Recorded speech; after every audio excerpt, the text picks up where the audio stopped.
அஸ்ஸலாமு அலைக்கும் ரஹ்மத்துல்லாஹி வபரகாத்துஹு. இன்றைக்கான ஒரு பதிவு எல்லோருக்குமே ஒரு பலன் தரக்கூடிய ஒரு பதிவு அப்படின்னு தான் நான் சொல்வேன். ஏன்னா இன்றைக்கு நிறைய சகோதர சகோதரிகள் என்கிட்ட கேட்குறது என்ன அப்படின்னா, வெளியில் சொல்ல முடியாத பிரச்சனைக்கு நம்ம எந்த மாதிரியான வஜீஃபாக்கள் செய்யலாம் அப்படின்னு தான் கேட்குறாங்க. ஏன்னா பிரச்சனை இல்லாத மனுஷங்க கிடையாது. அதுலேயும் வெளியில் சொல்லவே முடியாத பிரச்சனையில் நிறைய பேர் இன்றைக்கு இருக்காங்க. எந்நேரம் அழுதுகிட்டே, எந்நேரம் கவலைப்பட்டுக்கிட்டே சோதனையிலேயே வாழக்கூடியவங்க இருக்காங்க. அவங்க எல்லோருக்குமே நம்பிக்கை தரக்கூடிய ஒரு அற்புதமான ஒரு வழியை தான் நான் சொல்ல போகிறேன்.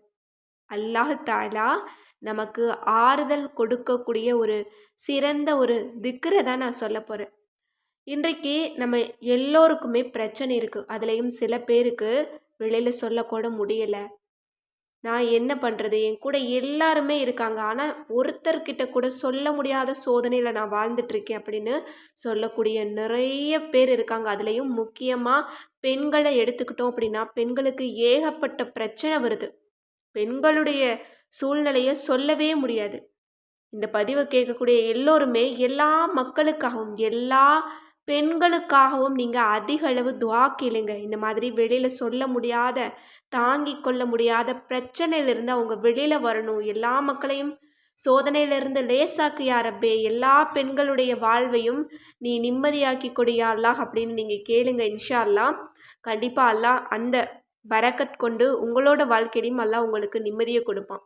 இப்போது நம்முடைய கவலையையும் கண்ணீரையும் அல்லாஹ் துடைத்து விடக்கூடிய ஒரு மகத்தான, அல்லாஹ் வாக்குறுதி அளிக்கக்கூடிய, அல்லாஹ் நமக்கு ஆறுதல் அளிக்கக்கூடிய ஒரு அற்புதமான குட்டி திக்ரை தான் நான் இன்னைக்கு சொல்ல போகிறேன். உங்களுக்கு தாங்க முடியாத கவலை அப்படின்னா, நீங்கள் இந்த திக்ரை நீங்கள் 300 முறை ஒரு இருப்பில் உட்கார்ந்து தஸ்பீஹ் செஞ்சுட்டு அல்லாஹ்விடத்தில் அழுங்க. உங்களுக்கு எவ்வளோ சோதனை இருக்கோ அல்லாஹ்விடத்தில் கொட்டி தீத்துருங்க. இன்ஷா அல்லாஹ் அந்த இடத்த விட்டு நீங்கள் எழும்புறதுக்கு முன்னாடி உங்களோட உள்ளத்தில் ஒரு நம்பிக்கையும் ஒரு நிம்மதியும் உங்களுக்கு பிறக்கும். இதை நீங்கள் கண்கூட பார்க்கலாம். இது 100% ஓதக்கூடிய ஒவ்வொருவருக்குமே இந்த நிம்மதி கிடைக்கும். அதை நான் உறுதியாக சொல்வேன். ஏன்னா அல்லாஹ் ஆறுதல் கொடுக்கக்கூடிய வார்த்தை. அதை நீங்கள் ஓதிட்டு உங்களோட பிரச்சனையை அல்லாஹ்விடத்தில் அழுது கொட்டி தீர்த்த பிறகு அல்லாஹ் உங்களை சோதிப்பானா? உங்களோட உள்ளத்தில் கவலை இருக்குமா? கண்டிப்பாக இருக்காது. எனவே இன்ஷா அல்லாஹ் நான் சொல்லக்கூடிய இந்த திக்கரை மட்டும் நீங்கள் நம்பிக்கையோடு ஓதுங்க. பலமாக இந்த திக்கரை நீங்கள் பற்றி பிடிங்க. அல்லாஹ் உங்களோட வேதனையும் சோதனையும் நிம்மதியாக மாற்றுவான். இப்போ அந்த திக்கர் என்ன அப்படிங்கிறத பார்க்கலாம். லா தக்கனத்து மிர் ரஹ்மத்தில்லா. அவ்வளோதான். ரொம்ப குட்டி திக்ரு தான். இதனுடைய பொருள் என்ன? அல்லாஹ் இந்த வசனத்தில் என்ன நமக்கு சொல்கிறான் அப்படிங்கிறத நம்ம இப்போ பார்க்கலாம். இது சூரா ஜுமரில் 53வது வசனமாக இடம்பெறுது.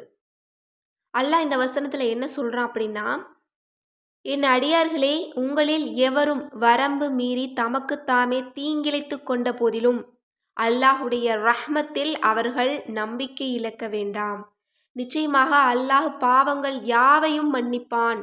நிச்சயமாக அவன் மிக்க மன்னிப்பவன், மிக்க கருணையுடையவன் என்று நான் கூறியதை நபியே நீர் கூறுவீராக.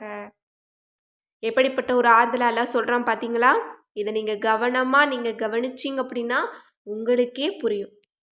அதாவது அல்லாஹ் என்ன சொல்கிறான் இந்த வசனத்தில் அப்படின்னா, நம்மளை சொல்கிறான், அடியார்கள் தமக்கு தாமலே தீங்கிழைச்சு கொண்டாலும், அதாவது பாவங்களை செஞ்சாலும் அல்லாஹுடைய ரஹ்மத்தில் நம்பிக்கை இழக்க வேண்டாம். அல்லாஹ் தாலா பாவங்களை மிக்க மன்னிக்கிறவனா இருக்கிறான் அப்படின்னு சொல்கிறான்.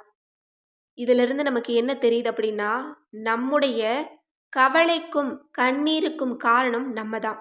அதாவது நம்ம செய்யக்கூடிய சில பாவமான காரியங்கள் தான்.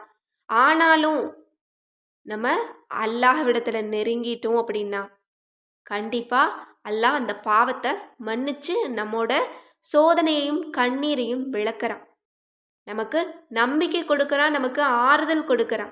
எனவே யாரெல்லாம் அதிக துன்பத்தில் அதிக கவலையில் கண்ணீர் சிந்துறீங்களோ நீங்கள் நம்பிக்கை இழக்காதீங்க. அல்லாஹ் சொல்கிறான், அல்லாஹுடைய ரஹ்மத்தில் நம்பிக்கை இழக்க வேணாம் அப்படின்னு. எனவே இன்ஷா அல்லாஹ் நீங்கள் ரொம்ப நம்பிக்கையோட இந்த திக்ரை நீங்கள் ஓதுங்க. அல்லாஹ்விடத்தில் நெருங்குங்க. ஏன்னா அல்லாஹ் இதே வசனத்தில் சொல்கிறான், அல்லாஹ் மன்னிக்கக்கூடியவனாகவும் கருணையுடையவனாகவும் இருக்கிறான். கருணை அப்படிங்கிறதுக்குள்ள நம்ம கேட்கக்கூடிய எல்லா துஆவுமே வந்துடும். நம்ம எதை கேட்டாலும் அல்லாஹ் கருணையாளனா இருந்து நமக்கு பதில் தர தயாராக இருக்கிறான். அதற்கு பிறகு நம்ம ஏன் தனியாக அழுது மனுஷங்கிட்ட புலம்பி அழுது தீர்வு கிடைக்காத தேடல்களை நம்ம தேடி ஓடணும்? ஒரே ஒரு தீர்வு என்ன அப்படின்னா அல்லாஹ்விடத்துல தான் இருக்குது.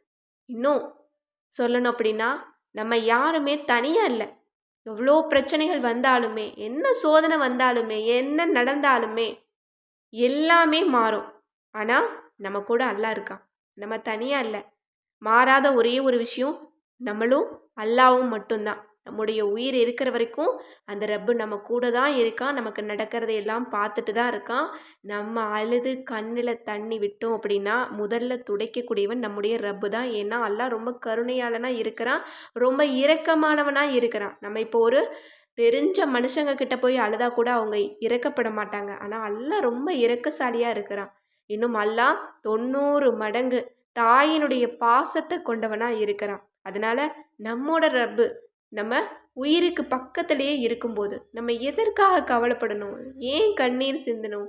எனவே அல்லாஹ் ஆறுதல் கொடுக்கக்கூடிய இந்த வார்த்தையை நீங்கள் தஸ்பீஹ் செய்யுங்க.